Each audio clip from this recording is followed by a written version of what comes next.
this guy's a traitor, a treasonous, and he has broken every law of the United States, and I'm not for the death penalty, so if I'm not for the death penalty, I'm going to do it. Illegally shoot the son of a... Date, 2017. Target, Julian Assange, the founder of WikiLeaks. Location, the Ecuadorian Embassy in London. Objective, killer capture. Origins of this order, from, quote, the highest levels, end quote, of the US government and CIA. Normally, a target like Assange would be easy. Grab him from his way home from work, or shoot him as he walks to get his morning coffee. The only problem was Assange did none of these things. He hadn't done any of those things in years. For 5 years, Julian Assange had been hiding in the Ecuadorian embassy in London. Killing him there or sending in the police would go against international law and be a foreign relations disaster, so the CIA had to concoct another plan. First, they discussed secretly kidnapping him from the embassy and bringing him back to America. But that would make it too obvious America broke the law. So they changed tactics. Kidnap him, turn him over to the British. That way no one would know who was behind it then, right? But then there was still the chance he wouldn't get extradited back to the US if the British police got him. Eventually, they got so desperate that they had no choice. They discussed the unthinkable. Did the CIA plot and plan to kill Julian Assange? Well, unthinkable for everyone else, very thinkable for the CIA. Going against every international law, they contemplated assassinating Julian Assange in the embassy where he lived. Poison snipers sending in assassins, nothing was off the table. But then came another variable the US didn't plan for: the Russians. Realizing the CIA would want to get rid of Assange, they decided to do the opposite. They would help him escape to Mother Russia. After all, the Russians didn't grant Edward Snowden asylum out of the goodness of their hearts, but because it was a great way to humiliate the US. Doing the same for Assange would be another great victory. The CIA found out about the Russians' plans, so they scrapped their killer capture plans, and now have to brainstorm how they would intercept a Russian extraction. If the Russians weren't gonna help him escape by car, the CIA would crash into it with their own vehicle, then grabbing him, while preparing for a firefight in the process in the middle of London. If the Russians were going to fly him out, they would get the British police to shoot out the plane's wheels before it could take off to Moscow. The US, UK, and Russian intelligences were in a race to see who would get to Julian Assange first. Quote, it got to the point where every human being in the 3-block radius of the embassy in London was working for one of the intelligence services, whether they were street sweepers, or police officers, or security guards, end quote. The question is, why?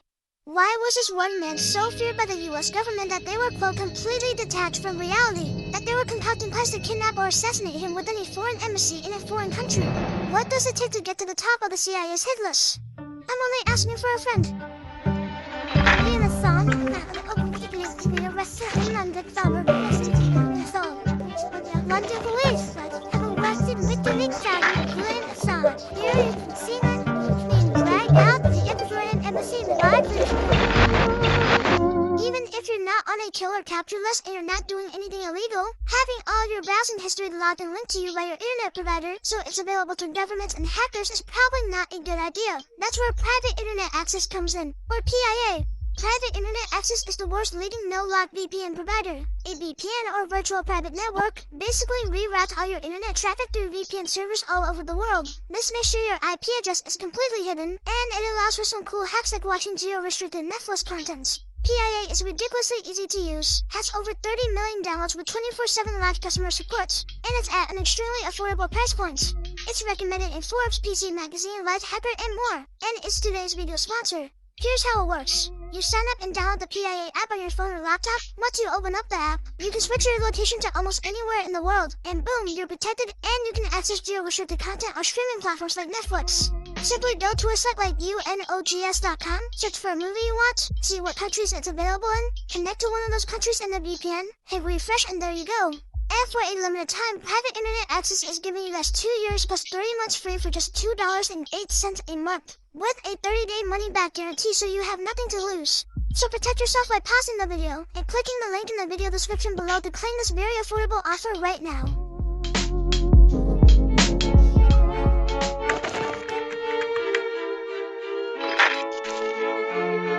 Julian Assange was born in Australia in 1971, and by just 16 years old, he was already a hacker.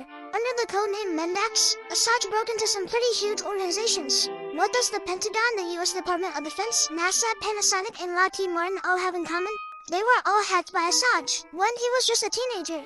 Needless to say, he was a child prodigy, the kind of person you'd only expect to see in movies. That was until 1991, when Assange got caught trying to hack into a Canadian telecommunications company at the age of 20.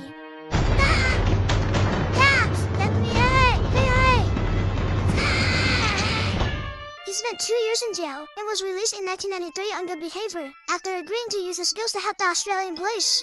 From then on, he led a pretty quiet life. He took some classes at the University of Melbourne, and then in 1999, he registers the domain leaks.org. But this domain would remain unused for another 7 years until 2006, when he started the organization that would make him one of the most feared men by almost every global superpower.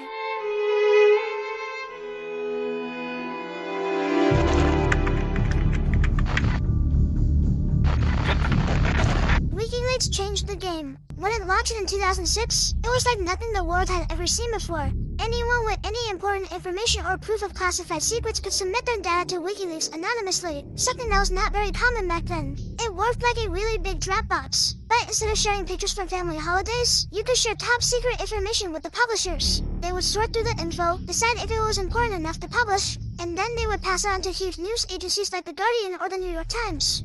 What made WikiLeaks different from other whistleblower organizations is that they could never really be charged with stealing information. They didn't do any of the hacking themselves, so to a certain extent, they were innocent, which led to one other major advantage WikiLeaks had. Since they weren't involved in stealing the information, the classified documents they published could be used in court. This was a game changer and terrifying for powerful people with dark secrets to hide, because if the whistleblowers had published the leaks themselves, US law would make it impossible to use that illegally obtained evidence to prosecute people or governments. But because WikiLeaks kept their hands clean, the data they published could be used in any court in the US. At first, the group didn't gain much recognition. They leaked the US Handbook for the Treatment of Prisoners at Guantanamo Bay in 2007, and in 2009, they posted more than 500,000 pages of messages sent on 9/11. But nothing quite caught the government or the public's attention, at least not until 2010.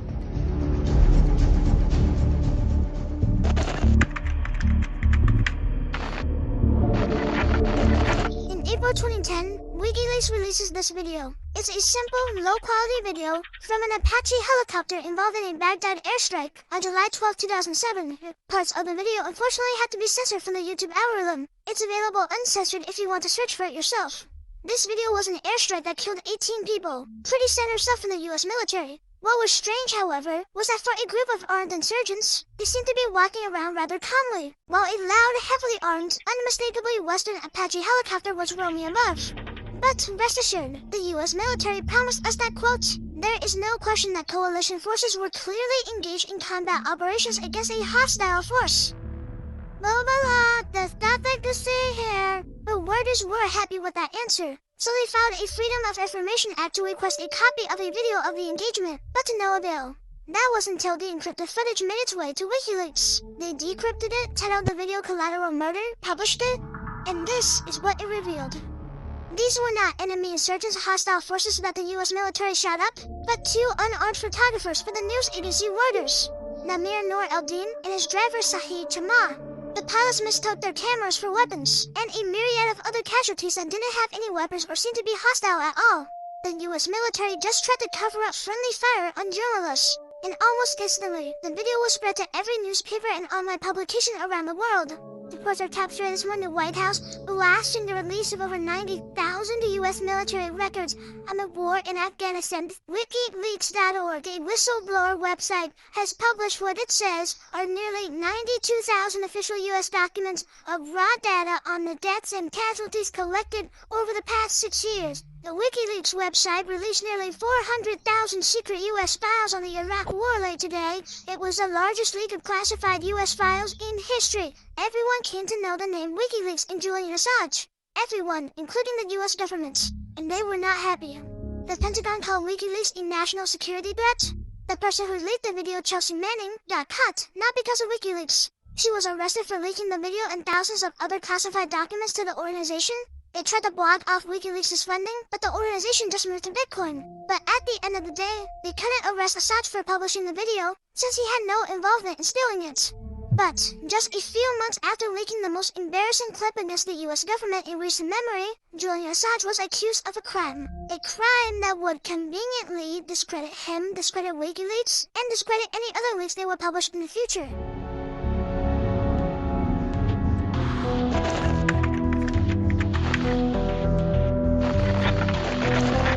August 2010, Julian Assange visited Sweden to get support for WikiLeaks. After the collateral murder video, he was obviously not comfortable with what the US would do as revenge, and he hoped Sweden would offer him and WikiLeaks some protection. Except 3 months later, Swedish police issued an arrest warrant for Assange. They accused him of sexually assaulting 2 women on his visit to Sweden. By the time the warrant came out, he was in the United Kingdom. Even though Assange gave himself up to the British police in December, he still insisted that he was innocent, and he was released on bail. And he had his suspicions. Wasn't it a little too convenient that just as WikiLeaks rocked the world with the collateral murder video, Swedish police accused him of committing a crime that would discredit his character, his organization, and any information he shared up to that point?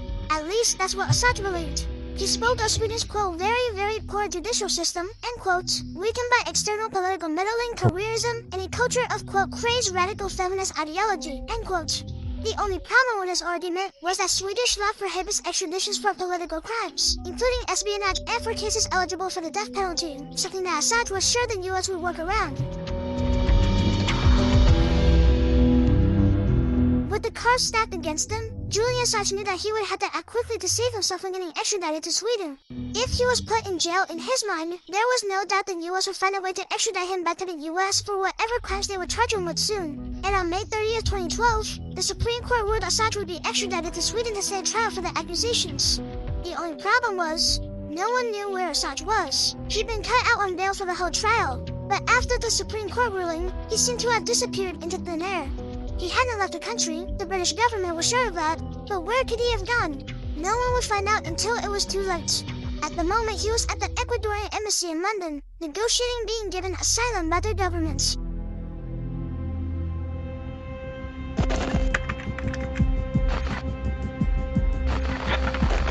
On August 16, 2012, the foreign minister of Ecuador announced that Julian Assange had been given asylum at the Ecuadorian embassy in London.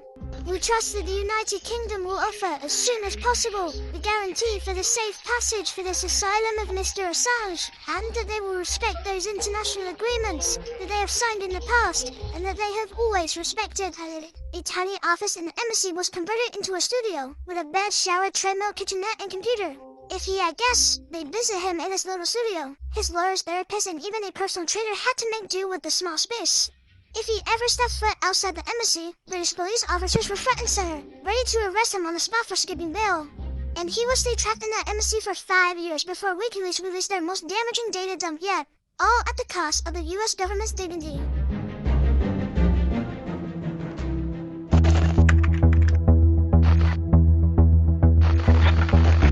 Julian Assange was a target for the US government under both President Obama and President Trump.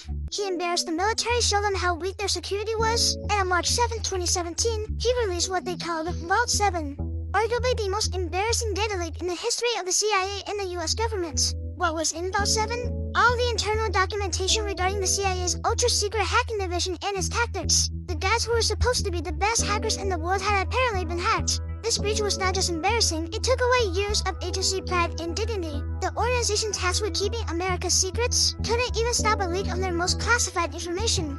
Vault 7 had it all.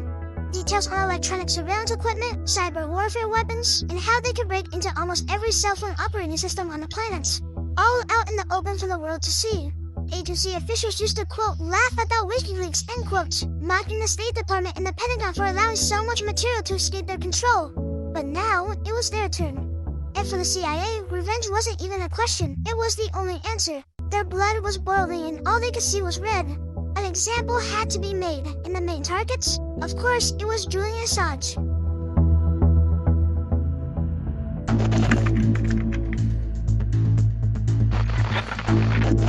On April 13, 2017, the CIA director at the time, Mike Pompeo, was on a warpath. Less than 5 weeks after Vault 7's publication, Director Pompeo made his new stance very clear. WikiLeaks was now a full-blown, non-state hostile intelligence service and a direct enemy of the United States. WikiLeaks walks like a hostile intelligence service and talks like a hostile intelligence service. It has encouraged its followers to find jobs at the CIA in order to obtain intelligence. It's time to call out WikiLeaks for what it really is. A non-state hostile intelligence service often abetted by state actors like Russia. This new classification was bureaucratic speak that now justified the use of offensive measures against this non-state hostile intelligence service. The fight was on, and according to Mike Pompeo, There were no rules. After his speech, he gave CIA officers the order to figure out the, quote, art of the possible, end quote. He said, quote, nothing's off limits. Don't self-censor yourself. I need operational ideas from you. I'll worry about the lawyers in Washington, end quote. Which led to all the insane plans we talked about at the start of this video. Despite all the planning though, their plans never went forward because their lawyers said it would be a bad idea. And it wasn't because they thought let's not kill a guy who hasn't even been proven guilty of the crime. No, they didn't do it because the lawyers in Washington said it wasn't a good idea. So even though Assange escaped becoming the next name scratch off the CIA's hit list, life wasn't going so well for him at the same time either.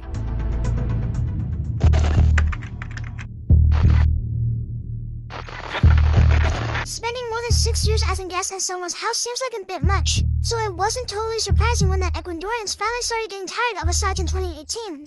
Apparently, he refused to clean up after his cat Michi, also known as the embassy cat. It started getting on the nerves of the Ecuadorian government by posting damaging information about the new Ecuadorian president, Lenin Moreno, on WikiLeaks. At least you can't say WikiLeaks is biased.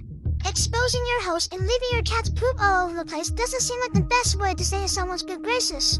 So in July 2018, President Moreno said he wanted Assange out as soon as it was safe for him to leave. In October that same year, Assange tried suing the Ecuadorian government for cutting his internet access and threatening to turn him over to the UK police. Pretty odd. And things only went downhill from there. It turns out that UC Global, the company the embassy paid to keep Assange safe, had been spying on him for US intelligence all along. The same company the embassy paid more than $5 million to over the last 7 years. Assange had become more trouble than he was worth, and the embassy was about to cut him off.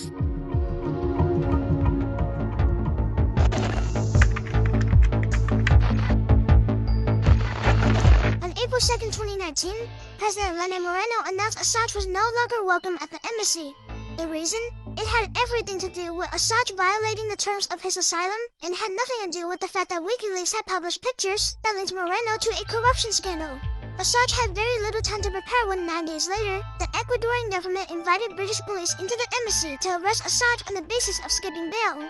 That very same day, Assange was found guilty and sentenced 50 weeks in prison starting May 1st. The US's time had come. Assange had been secretly indicted over a year earlier in March 2018, and on the same day he was arrested in London, the indictment was unsealed. He was charged with conspiracy to commit computer intrusion. A month later, while serving his sentence in the Belmarsh prison, the US added 17 charges to the list. The maximum sentence? 170 years in prison. 170 years for the leader of an organization that wasn't all that different from other news agencies that published leaks. At his extradition hearing in May 2019, Assange said, quote, I do not wish to surrender myself for extradition for doing journalism that has won many awards and protected many people, end quote. On July 4, 2021, a judge denied the extradition request on the basis of Assange's mental health making him a suicide risk, but he was also denied bail because he's a flight risk. So for now, Assange hangs in limbo.